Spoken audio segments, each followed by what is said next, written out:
Siamo all'ingresso della Alhambra. Comincia la salita, andiamo.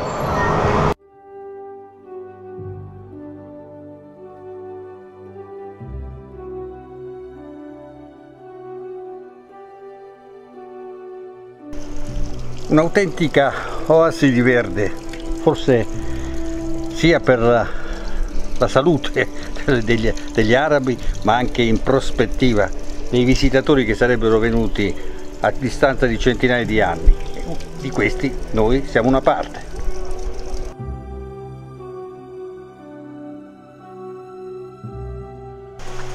Una delle porte di accesso, la Puerta de Bibrambla.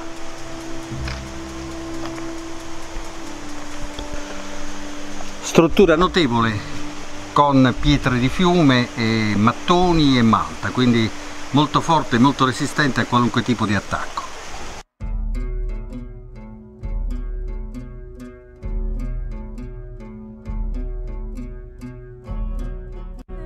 Sulla parte più alta dell'arco la mano di Fatima, poi vi spiegheremo meglio che cos'è.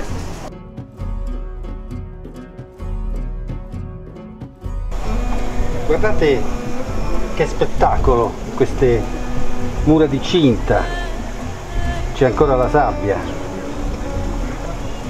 della friabile materia di questo muro.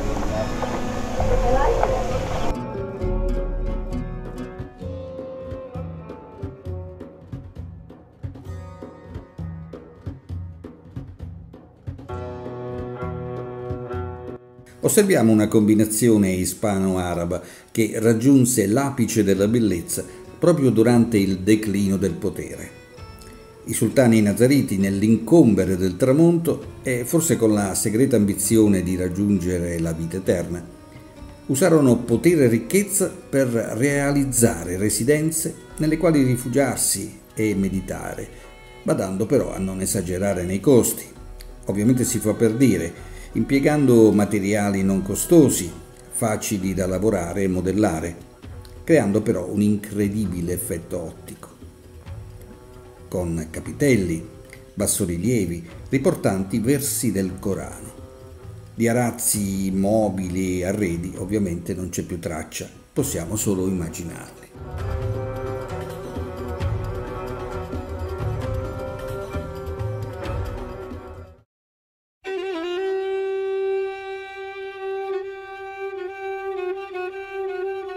Nel varcare la porta della giustizia che immette nella Alhambra, lo sguardo viene attratto nella parte alta dell'arco dalla raffigurazione di una mano femminile, dalle dita affusolate ed eleganti, rivolte verso il cielo. Ebbene sì, non è una mano come tutte le altre. Una mano ricca di riferimenti storici, di diverse interpretazioni antropologiche, religiose, che affondano nella notte dei tempi e che ancora oggi è avvolta dal mistero e che per i musulmani ed ebrei è rivelatrice di verità e portatrice di buona sorte. Ma andiamo per ordine, proviamo a descriverla. Indice e anulare sono della medesima lunghezza, mentre il medio svetta sulle dita. Il pollice è rivolto all'esterno. Le 5 dita ricorderebbero i 5 pilastri dell'Islam, ovvero testimonianza di fede, la shahada in arabo, la preghiera, salahat, elemosina, zakat, il digiuno, sahum, nel mese appunto del Ramadan, il pellegrinaggio alla Mecca almeno una volta, hajj, e non ultimo il simbolo di libertà, rifacendosi alla storia di una donna che sacrificò la sua mano pur di essere liberata.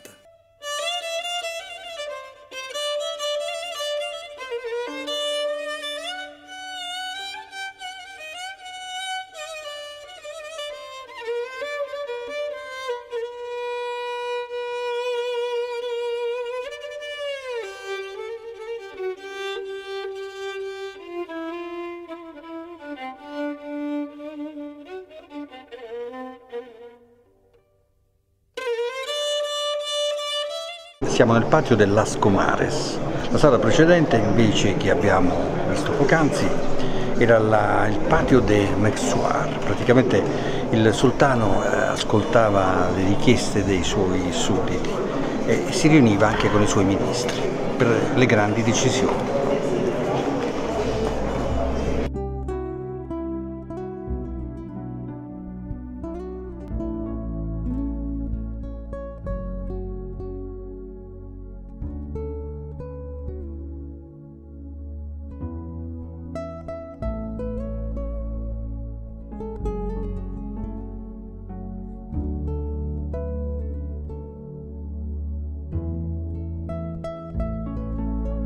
Il Palazzo dei Leoni è simbolicamente, di fatto, il cuore dell'Alhambra.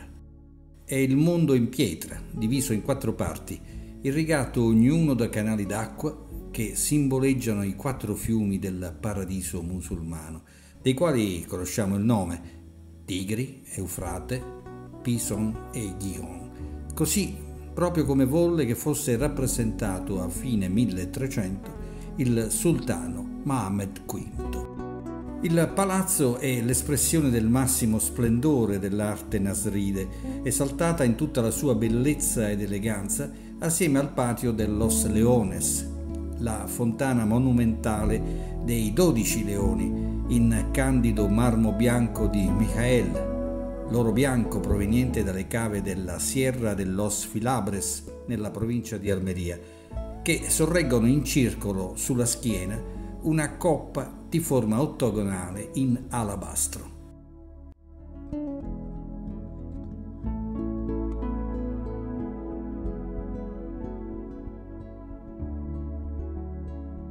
La domanda sorge spontanea: perché proprio 12 leoni nel patio, che è la raffigurazione architettonica del paradiso islamico? Ebbene sì, 12 infatti sarebbero le tribù di Israele.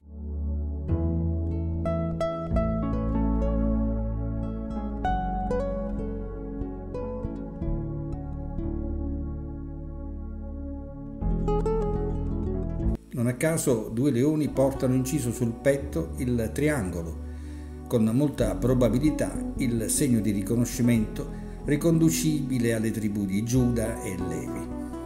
Un fatto non casuale, se a quanto pare la fontana avrebbe abbellito in precedenza l'abitazione del visir ebreo Samuel ibn Nagriya.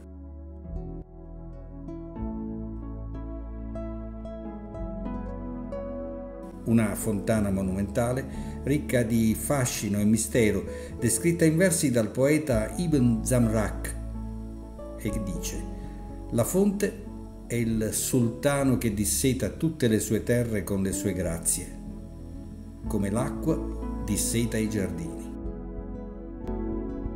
Siamo nella sala dellos Aenerajes, è una sala particolare, ha una sua storia. Qui re Boabdil fece uccidere, decapitare tutti i membri di questa famiglia, appunto Ben Serrahes. Perché? Perché sospettati di tradimento o altro, e ammassò tutte le teste nella fontana. Quindi è una sala bella da vedere ma tragica nei risultati, rivestita anche questa di azuleos, azzurri, e la cupola è ricca di stalattiti.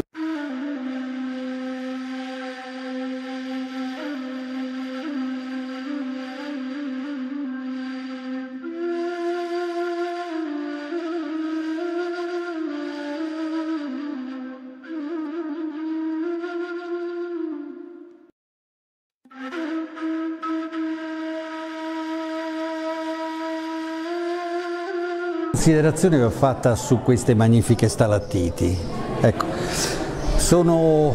hanno presente una lavorazione a nido d'ape, sono ovviamente delle sporgenze ornamentali, quindi che derivano dall'arabo halimat, al-huluya, appunto sporgenze. Sono simili un po' alle stalattiti carsiche, un po' con un pochino di immaginazione. In sostanza sono tante piccole nicchie che si sostengono a vicenda, a forma anche prismatica e disposte in fila, e vanno a coprire e realizzare archi ciechi.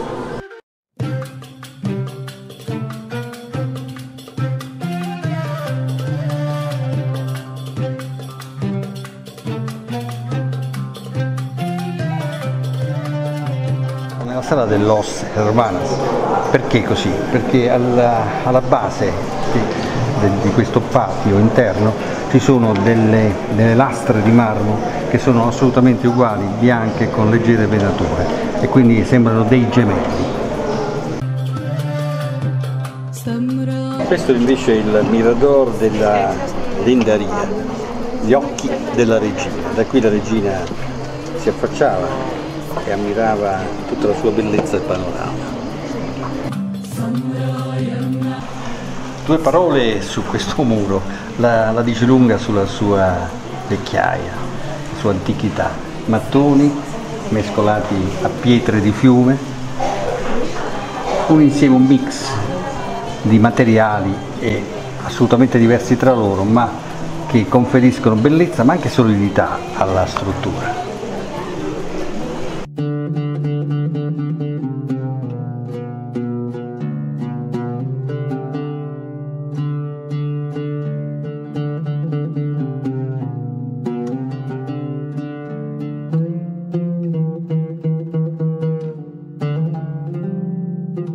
Siamo nella sala dei bagni, c'è una temperatura fresca, gradevole, e quindi presumiamo, immaginiamo adesso, ecco, che il sultano venisse a intrattenersi quando aveva voglia di fresco e di riconciliarsi con l'acqua. Proviamo però a immaginarlo in un momento in cui il sultano aveva da fare grandi scelte politiche o commerciali.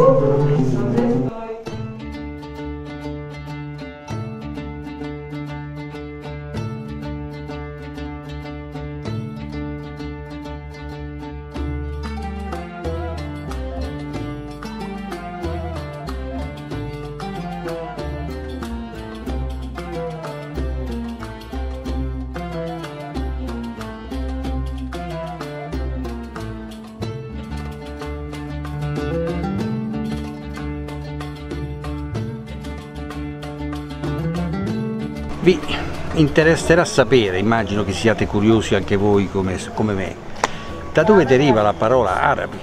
Il termine deriva da araba, nomadi, pastori nomadi infatti, ma c'era tutta una gerarchia che vale la pena di raccontare. In ordine di importanza il califfo era il successore di Maometto, poi c'era il sultano. Il sultano era un'autorità, un sovrano però senza poteri religiosi. A seguire l'emiro, l'emiro aveva differenti compiti, era un comandante militare, e infine lo sceicco, che era l'anziano della tribù, la figura del saggio. Ha ricordato che però anche nel mondo romano, nell'impero romano, c'è stato un imperatore che era di origine araba, Filippo l'Arabo. Ma speriamo anche con questa breve sintesi di aver chiarito anche quelli che sono i ruoli dei vari componenti la gerarchia del mondo arabo.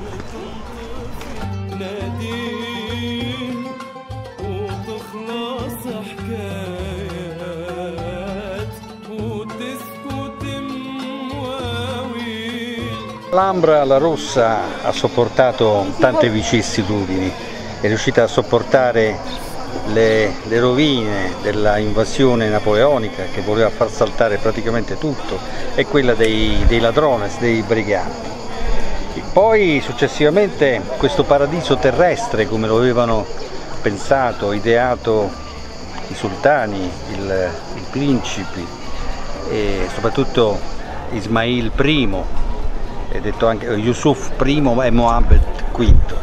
E dopo la riconquista da parte dei re cattolici, ovviamente le cose sono anche cambiate. In questo caso Carlo V ne fece dell'Alhambra una residenza personale, e quindi nel 1526, per la precisione, fece costruire il Palazzo Reale, che è qui di fronte a noi, lo riconoscete, in stile classico italiano.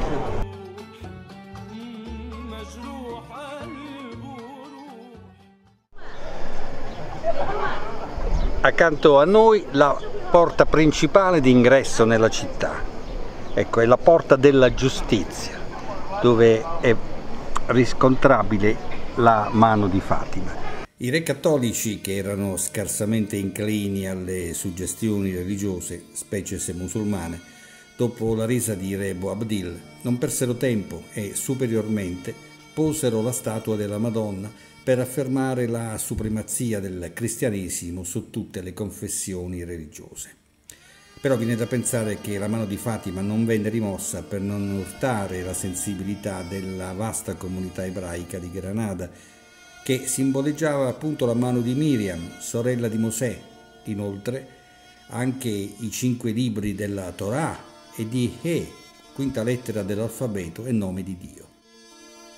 Ma non è tutto, perché secondo alcuni studi per i Sumeri la mano sarebbe appartenuta a Inanna, mentre per Assiri e Babilonesi a Ishtar, entrambe dee dell'amore, della fecondità, della bellezza e, perché no, protettrici di madreterra.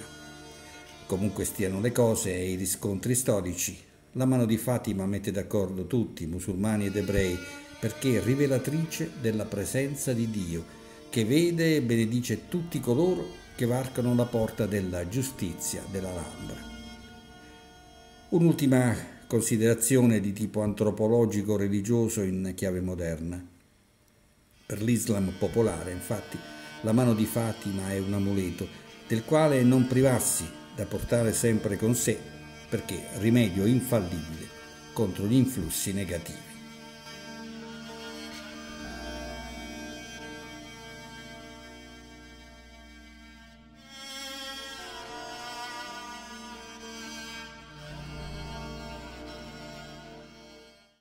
Di fronte a noi, imponente e spartano allo stesso tempo, l'Alcazaba.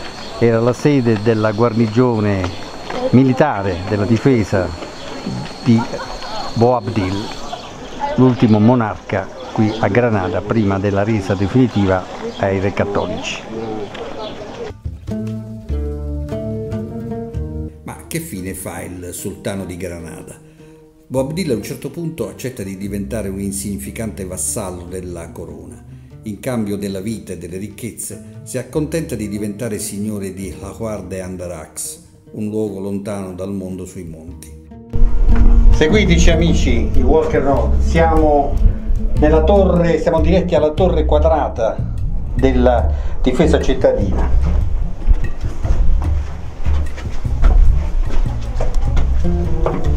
Nel viaggio di addio, in compenso, ottiene di portare con sé, oltre alle masserizie, la madre, la figlia, la sorella, le concubine, i consiglieri, i servitori, guardia scelta, i clientes, amici e i feretri degli avi esumati per la circostanza dal cimitero reale, affinché non finissero in sconsacrata terra cristiana. Ma che fine hanno fatto i figli maschi Ahmed e Yusuf? Sono rimasti a Granada, trattenuti in ostaggio in caso di ripensamenti da parte di Boabdil e di possibili atti di ribellione armata. Il re Cicco e la corte si stabiliscono dunque a Lahore, ma qui viene abbandonato dalla moglie Maruyama.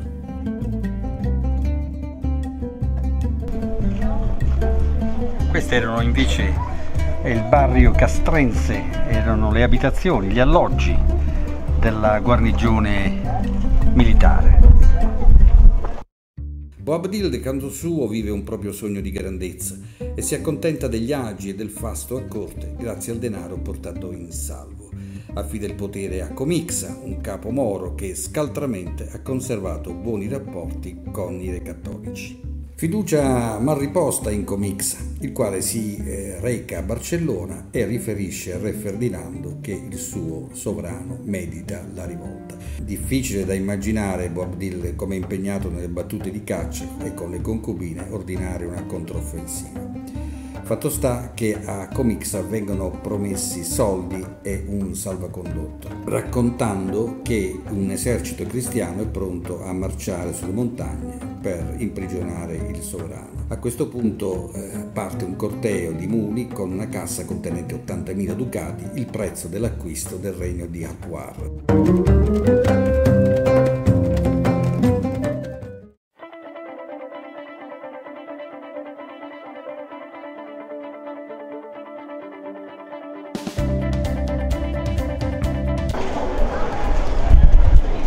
Non abbiamo appuntamento con Carlo V, però ci ha lasciato un permesso speciale per noi di Walker Road Spagna. Sulla spianata dell'Alhambra spicca per imponenza e mole il Palazzo Reale di Carlo V.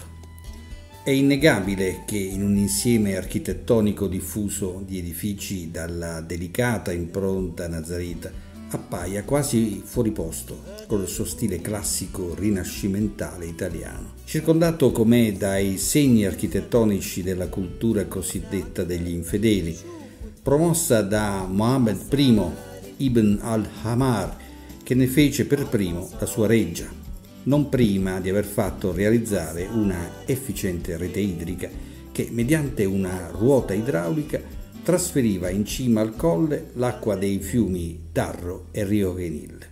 Al centro di questo anfiteatro, con un'acustica fantastica, una serie di colonnati con colonne, con capitelli in stile dorico e ionico nella parte superiore, che praticamente abbelliscono e circondano tutto questo splendido palazzo. Un'acustica eccezionale, veramente, costruito con tutto il gusto e la maestria della qualità dell'architettura italiana.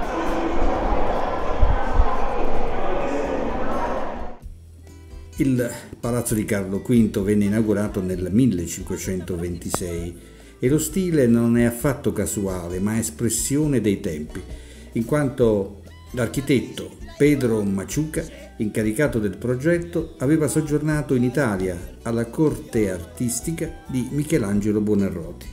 Siamo giunti all'epilogo della storia. L'infelice regina, consorte Morayama, muore in solitudine e non rivedrà mai più i figli. Boabdil, dal canto suo, vincendo le resistenze della madre, che lo incita a salvare almeno l'onore, ordina ai suoi di preparare i bagagli e smobilitare. È l'ottobre del 1493 quando si imbarcano su delle caracche galeotte ormeggiate nel porto di Adra per far rotta in Marocco. Scende il sipario dopo 800 anni di dominio musulmano. Boabdil, senza grande onore, si guadagna l'appellativo di El Zogoibi, il disgraziato. Il regno delle Atwaras e dei suoi sudditi, che chiamavano Al-Busherà, in arabo la terra di erba, era durato appena un anno.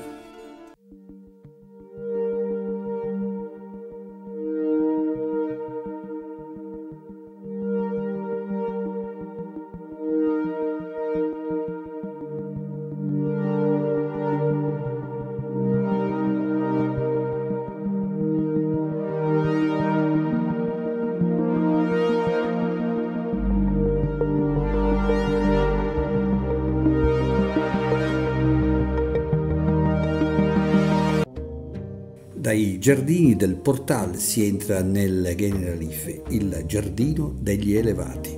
Era la residenza estiva dei sovrani nasridi, a realizzarla nel XIV secolo Mohammed II. Un luogo incantevole, impreziosito da giardini a terrazze e fontane. In cima un edificio formato da 2 padiglioni uniti da una galleria.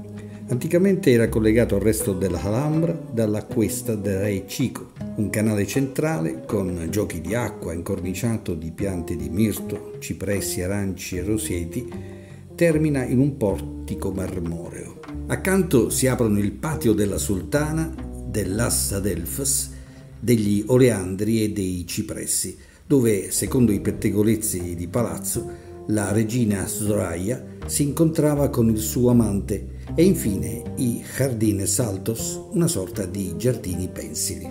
L'Alhambra è anche un capolavoro di ingegneria idraulica.